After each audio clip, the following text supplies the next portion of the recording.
ጎዳና ያደገችው ዳጣ ቤተሰቦቿን አግኝታለች። አባቷም ከልጆቹ ጋር ተስማማሽ ወይ እንዴት ነው ሲል ልጁን ጠየቃት። በጣም መልካምና ጥሩ እህቶች አሉኝ፣ እንዴት ደስ እንዳለኝ ብታይ አባዬ፣ አብሶ ትንሿ ውሃን ወድጃታለሁ ስትል ለአባቷ ነገረችው። እንጀራ እናቷ ወይዘሮ ማርታ መኝታ ክላስ ሆና እያዳመጠች ነበር። አባዬ እስላለችና እህቶቼ ብላ ስለጠራችም በጣም ደንግጣ ማናት ምንድን እያደረክ ነው ስትል ባለቤቷን ጠየቀችው። አረ ዝም ብላ ነው ሲል ለባለቤቱ መለሰላት። እኔ ደግሞ ቤተሰብ የለኝም፣ እንደ ቤተሰቦቼ ስላየኋችሁ ነው እንጂ እኔ የጎዳና ላይ ያደኩ ልጅ ነኝ። የቤተሰብ ፍቅር አላውቅም። ምን ያስከፋል እማዬ ብዬ ብጠራሽ እነሱንም እንደ እህቶቼ ብጠራቸው አባዬ ብዬ ብጠራውስ ምን ያስቀይምሻል ስትል ወይዘሮ ማርታን ጠየቀቻት። ዳጣ እንደዚህ አይመስለኝም፣ ይሄ ነገር ከየት እንዳመጣሃት አላውቅም፣ ከዚህ ቤት አስወጣልኝ ስትል ለባለቤቷ ጠየቀችው። ተይ እንጂ ተረጋጊ፣ ያለችሽ ነገር እውነቷ ነው። ምን ችግር አለው? ነገ ሌላ ቀን ነው፣ ብድር በምድር ነው። ይች ልጅ እዚህ ቤት ብትቆይና ብትጠራን እንደ ወላጅ ምን ችግር አለ ሲል ለሚስቱ መለሰላት። ሚስቱ ግን በጭራሽ ኮስተር ባለመልክ ከዛ ቤት ይዞላት ወጣል። ትልቋ ልጇ ከዛ ቤት ደግሞ ዳጣን ማስወጣት ትፈልጋለች። ቤት ያለውን ልጅ መጽሐፍ ማንበብ ይወዳልና ነይ በሶሻል ሚዲያ የሆነ ስራ ጥሩ ተፈምሽበታለሽ፣ ወረቀት ቅደጅና በቲክቶክ ቪዲዮሽን ልፖስተው ብላ ስትላት ዳጣ የዋህና መልካሟ ያንን እንዳለቻት ቪዲዮ እየቀረጸቻት መጽሐፉን ቀዳበታለች። በጣም ሲመጣ ተቆጣ። ይህንን ያደረገው ማን ነው ብሎ ለቤት ሰራተኛዋ ጠየቃት። ምንድነው ቅር ብሏል ዛሬ እንደስተ ዛሬም አይደለም ስትል ጠየቀችው። ምን ሰላም አለ ዳጣ መጽሐፌን ቀደደችብኝ ሲል ነገራት። አረ ይሄ ነገር አይመስለኝም፣ ለማንኛውም እስኪ ትንጣና ትጠይቃታለህ ስትል ጠየቀችው። አይኔ ውስጥ ሳሙና ጨመረችብኝ፣ እሷን አለቃትም አለች ውሃ ለታላቅቷ እናቷ ወይዘሮ ማርታ። እናንተ ልጆች መቼ ነው ሰላም የምትሆኑት? ለምንድነው እንደዚህ የምትሆኑ? ደግሞ ታላቅሽ አይደለች? ተነሽና ይቅርታ አድርጊላት ስትል ትንሿ በጭራሽ ልታደርግላት አልቻለችም። ተንኮለኛዋም ትልቋ ኤቢ እንደተቀመጠች ይቅርታ አድርጊላት ስትባል ውሃ ተነስታ የእናቷ ፊት የውሸቷን ይቅርታ ለማድረግ ሷን ለመሳመስ ስትጠጋ የእውነት ይቅርታ ልታደርግላት መስሏት ነው፣ ግን ነከሰቻት። አባቷ ዳጣን ልብስ መቀየር አለብሽ ብሎ ወደ ውጪ ይዟት ወጥቶ ቀሚስ ለብሳ የማታውቀው ልሽር አድርጓት ለብሳ ወደ ቤት ስትመለስ እኔ ስለው አባዬ አይሰማኝም፣ የምለውን አይገዛልኝም። እስኪ ተመልከች ለኔ ለልጁ የማያደርገውን አንዲት መንገድ ላይ ያገኛትን ልጅ በዚህ መልክ እንዲህ አይነት ልብስ መግዛት አግባብ ነው ስትል ለእናቷ ተናገረ። ወንዱ ልጅ አቤት አለባበሷ በማለትም እሷን እስኪ አንዴ ፎቶ ላንሳሽ አላት። እሷም ተመልከቷት ቀሚሴ ታምራለች አይደለ በማለት ከትንሿ እህቷ ከውሃ ጋር ፎቶ ተነስቷል። በጣም ደስ አለው። እስኪ ነይ የምፈልግሽ ነገር አለ፣ ነይ ወደ ክላስ በማለትም ይዟት ገባ። ያደረግሽው ነገር ትክክል ነው ወይ? ለምንድነው መጽሐፌን የቀደድሽብኝ ሲል ለዳጣ ነገራት።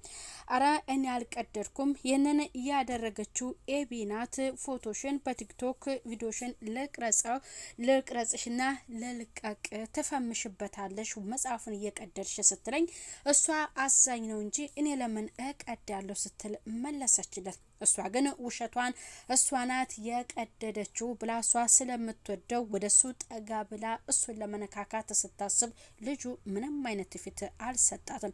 ዳጣ ትንጣና ከራሷ አንደበት ስሰማ ብቻ ነው አንቺን የማምነሽ፣ እውነቱን ማረጋገጥ እፈልጋለሁ ሲል መልሶላታል። ሰላም ጤና ይስጥልኝ ውድ የተከበራችሁ የዚህ ዩቲዩብ ቻናል ተከታይ ሆናችሁ ቤተሰብ በሙሉ በያላችሁበት ሰላማችሁ በብዝት ይበል። ዳጣ ድራማ ክፍል 2 ተለቋል።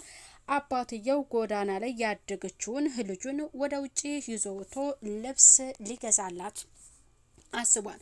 ወይዘሮ ማርታ በዛም መልክ ደግሞ እሷ እህቶቿን ጥሩ እንደሆነና አባዬ ብላ ስትጠራው በዛ አልወደደም። እውጪ አባዬ ብለሽ ጥሪኝ፣ እቤት ግን እንዳትጠሪኝ ያለበለዛ ትዳሬ ይበጠበጥብኛል ብሎ ለልጅቷ ነግሯታል። ያንተ አባትነት ፍቅር ከሌለው ምን ያደርግልኛል? እቤት አባዬ ብዬ እንዳልጠራ ትፈልጋለህ? እውጪ ደግሞ አባዬ የራስ ጉዳይ። እኔ አንድ ነገር ልንገርህ፣ እናቴ የት ነው ያለችው? እናቴ በህይወት አለች ወይ? ስለ እናቴ እውነቱን እንድትነግረኝ እፈልጋለሁ ስትል አባቷን ጠየቀችው።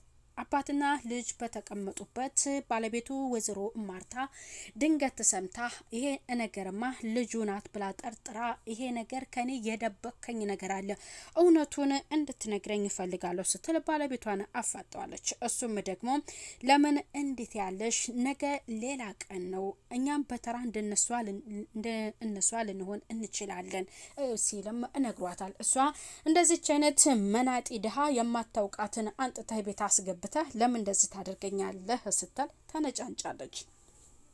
ትልቋ የአባቷ ልጅ ኤቢም እሷ ከመጣች ጀምሮ እኔ እዚህ ቤት ሰላም የለኝም ብላ ቤት ያለውን ልጅ ደግሞ ዳጣን ስለወደዳትና ስላደነቃት የሆነ ነገሯ ያምራል ስላላት በቅናት ተንጨርጭራለች። እሱ ጋር እየሄደች የለበሰችው ልብስ ደግሞ በጣም ወጣ እያለና የማይሆን ልብስ እየለበሰች እሱን ለማማለል መኝታ ክላስ እየገባች እሱን መነካካት ትጀምራለች። አንቺ እኔ እናትና አባትሽን አክብሬ ነው እንጂ ባለጌ ልጅ ነሽ ብሎ አጠገቡ እንዳትደርስም አስጠንቅቋታል።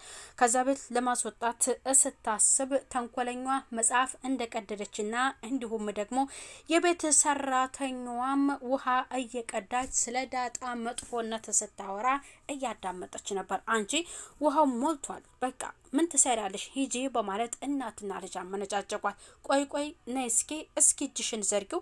ጥፍር ቀለሙን ደግሞ ማን ነው እንደዚህ ያደረገሽ? ምግብ መስራትሽን እረሳሽ ወይ? ቀለም ተቀብተሽ እንዴት ነው ምግብ የምትሰሪው? እንዳትጠቀሚ ነግረሽ ነበር።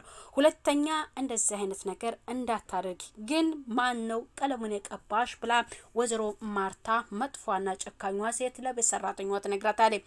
ይህንን የቀባችኝ ውሃ ናት ስትል ትንሿ ልጇ የገዛ ልጇ እንደሆነች ስትነግራት ሁለተኛ እንዳይለመድ ብላ ለቤት ሰራተኛዋ ትነግራታለች። ኤቢም ወሬ እንዳታዳምጥባት ካጠገቧ እንድትሄድ አድርጋለች። ዳጣዬ ከኤቢ ጋር ቁጭ ብለው ጥሩ ጊዜ እያሳለፉ ነው። በጣም ጉንጬን እሳሚ ስትላት እስማታለይ፣ እንመሳሰላለን፣ ይኸው አይናችን፣ እጃችን፣ እግራችን እያለች ዳጣም ደስ ብሏታል። የቤት ሰራተኛዋ የሁለቱ መጫወትና መግባባት በጣም ደስ ብሏት አጠገባቸው ሄዳ ሶፋው ላይ ተቀመጠች። ምን ልስራላችሁ? የምትወዱትን ምግብ እስኪ ንገሩኝ ብላ የሁለቱንም የምግብ ፍላጎታቸውን ጠይቃለች። የዳጣ እንደገና ደግሞ የኤቢ ሁለቱም አዘዋታል። ደስ ብላት የሁለቱ መስማማትና መጫወት ደስ ብላት እሺ ብላ ወደ ኪችን ሄዳ ምግብ እያበሰለች ነው። መጽሐፉ የተቀደደበትም መጽሐፉ ተቀዶበት ክላሱ ሲገባ ሲያየው በጣም ይናደዳል። ቀጥታ ወደ ኪችን ሄዶ የቤት ሰራተኛዋን አጠገቧ ተቀምጦ ተቀይሮባታል ፊቱ። ምን ሆነ ነው ስትልም ጠየቀችው። ምን ሰላም አለ? ዳጣ ናት አለ። ምን አደረገች ዳጣ ስትል መለሰችላት። የምወዳቸውን መጽሐፎች ተቀዶብኛል፣ የቀደደችውም ዳጣ ናት ሲል መለሰ።